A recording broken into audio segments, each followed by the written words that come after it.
I was a steam engineer. People said, well, why don't you take it? And he took the plants, and in 2 days he was seeing. And he was blind for 11 years. Very first patient, if we eat something that God didn't make, we are running the risk of disease. I was a steam engineer working for the county of Los Angeles. And this blind man had heard that I was experimenting with these plants. And his neighbor said, well, why don't you take it? And he took the plants, and in 2 days he was seeing. And he was blind for 11 years. That shook me, because I couldn't explain to the world the mechanics behind this blind man seeing. What were your thoughts when you formulated the compound? Right. The way that the compounds came into existence, was being a steam engineer, I knew that the pH value, the pH factor, had a lot to do with healing. And the herbalists then, like the herbalists today, are unaware that the pH factor has a lot to do with it. Meaning this, I said that if God tell us that the herbs are for the healing of the nations, in the book of Genesis, in the book of Ezekiel, in the book of Exodus, and the book of Revelation, it says that the herbs are for the healing of the nation. Then as I go further into the history of medicine, this is what I found, that the great Hippocrates used herbs to cure disease, and that he cured every disease known to man. This man was curing every disease in Greece 365 years before Christ was even born. So when people tell us that only Jesus heals, you remind them that Hippocrates was here long before he was born, 300 years. So I said, if Jesus cured with herbs, Hippocrates cured with herbs, and God said the herbs, then what's up? Why aren't we curing with herbs today? So I said, one day when I went to work, my wife and I was talking all night. We were engaged in this conversation about these herbs. So Ma said to me that there could be something locked someplace that prevent us from accomplishing the goals that Jesus Christ and Hippocrates accomplished. When I went to work that night, I found it. I laughed. Oh, I was so happy. I was extremely happy because I said, it is required of us to maintain the pH at 6.9. At 7, which is the neutral zone, pH of 7 is neutral. And if it is slightly on the acid side, it's 6.9. And the reason why we maintain the pH at 6.9 is to keep the tubes of the boiler clean, that there will be no life form in there.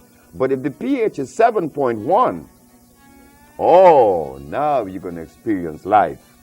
Life form will begin to accumulate in the tubes of the boiler, preventing the radiant heat or the convection heat from reaching the tubes.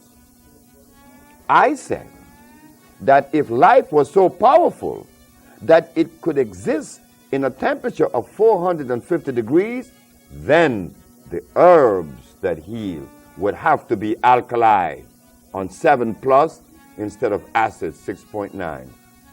Then I begin to check the pH of all the herbs. I begin to test it. I test comfrey, acid. I test garlic, acid. I also tested aloe vera, St. John wort, rose hips, comfrey. All of these things are very acid. Carrot juice is extremely acid, yet the healers in New York then and now are still recommending these acid foods. So I said, well, let me investigate further to see which are the alkali herbs. And I began to see that burdock, yellow dock, also the elderberry, these are alkali plants. Also the Virginia snake root, that's alkali. One has to know the herbs that are alkali opposed to the herbs that are acid. This today is not really considered, nor do they follow that particular, road or understanding. because the herbalists of today are recommending peppermint. Peppermint is very acid. Peppermint freezes the brain. Some even recommend peppermint oil. Peppermint oil is extremely caustic. So now we have this kind of information in front of us being disseminated and carried out. So there's confusion in the population. But the one thing that my supporters or the people that helped me, that counseled me, they said to me, Sebi, the one thing that you have in your favor is that you have cure and you are curing the diseases that others are not curing. So that is the barometer that tells us that the acid herb that they're using prevent them from reaching the goal that they're pursuing. It was my steam engineering experience that helped me in herbology to understand the herb that God made. Yes, it has to be made by God. If we eat something that God didn't make, we are running the risk of disease. Then we're going to be angry. Like I were at only 30 years of age, I was extremely angry. So I didn't know that I would. My mother wanted me to be a preacher, and I didn't want to go into the church. I said, who, me be a preacher? No, I'm not going to be a preacher. And look what I'm doing now. Look what I'm doing. My mother, I called her on my birthday 2 days ago, and she was laughing. She was laughing. She said, you see, what I wanted you to do, what I see you doing, you're doing it. Only because people are being healed. That is the work of a shepherd. So if we were to sort of go back and trace everything, as a young man, you had a sense that you would heal people. You didn't know quite how you would do it. You went through to become a young man in your early 20s, and you were still unhealthy yourself, but you started to look into herbs. No, I didn't look into herbs in my 20s. I didn't know anything about herbs in my 20s. No. I made a statement at 14 that I was going to do something to help humanity, but I didn't know it was going to turn out to be these herbs.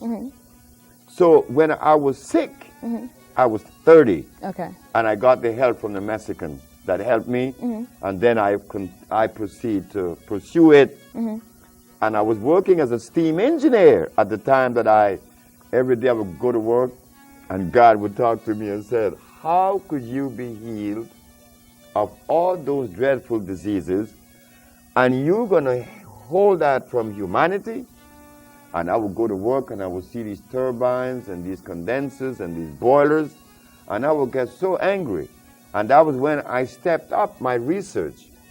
You would see these boilers, what would make you angry about them? Because I want to get away from them, because I want to go into the herbs. But I was then 47 years of age. I was 47. And I was 10 years on the job, seniority. And I was making a lot of money. And I had a wife and 2 babies and 1 on the way, and I quit my job. God said, you're going to quit. If you're going to starve, you're going to die starving, but you're going to quit this job. And I left, and I was put in jail, and, you know, all the whole bit that happened to me in New York. I was arrested in St. Martin one night. I was taken to jail in Curacao. Oh, it's been a journey, but it's been nice because it was like a test. I remember being down to only $400. When I started this business, I only had $400. I started this healing journey with $400. And here I am today.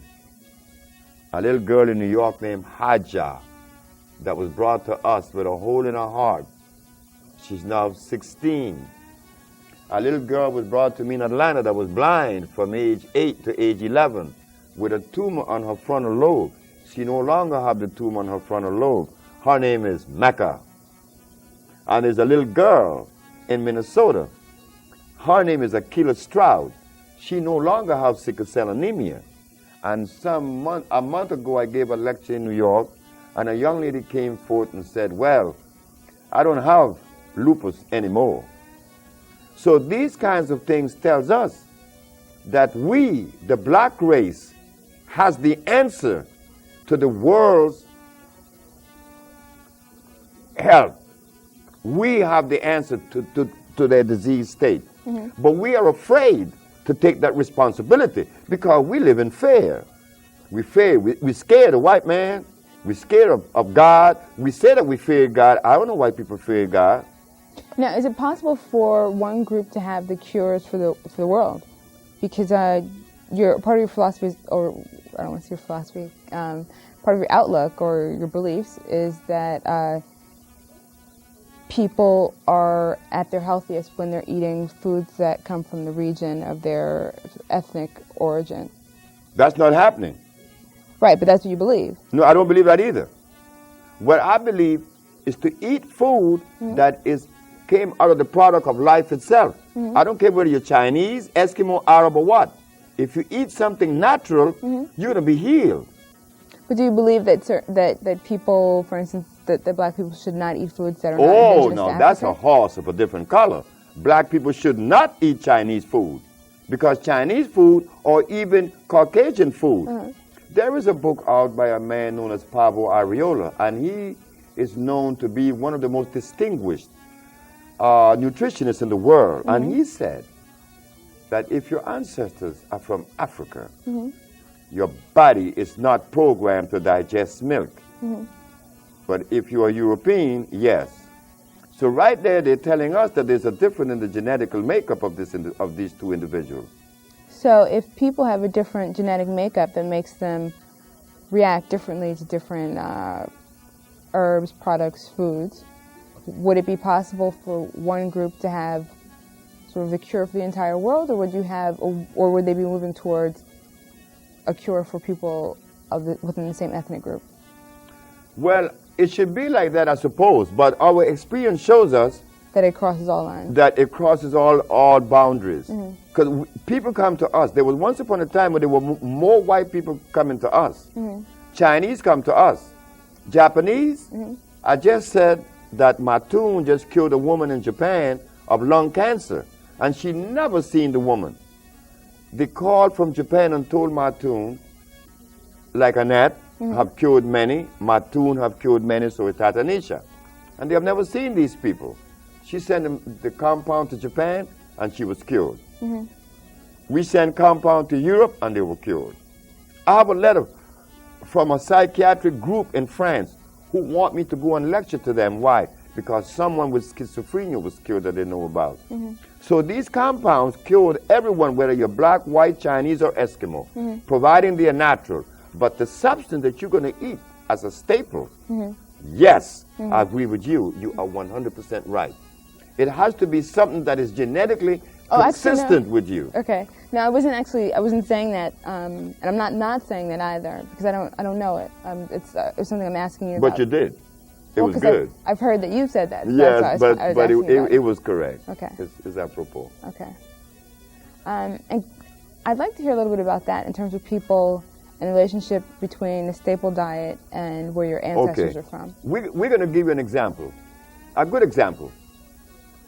From the day that God created this universe and made black people, how many years it has been since God placed black people in Africa? Do you have any idea? The anthropologist has no idea, but they would spout out these numbers for you, that God made the universe 9.5 billion years ago. So the other is, when did he put black people in Africa? They say 1.5 million years ago. But what was the food that God placed in Africa for these people? Certainly, it could not have been potatoes. It could not have been rice or beans or yams or chicken or hogs or cows. It could not be a goat or a lamb, because all these things are hybrid. God did not make these things. These things came just recently, only 4,000 years ago. So what were we eating in Africa before we were taken away? What were we eating in Africa before there was an invasion by the man from Europe? We simply do not know. And it is because we are unaware of this diet that God made specifically for us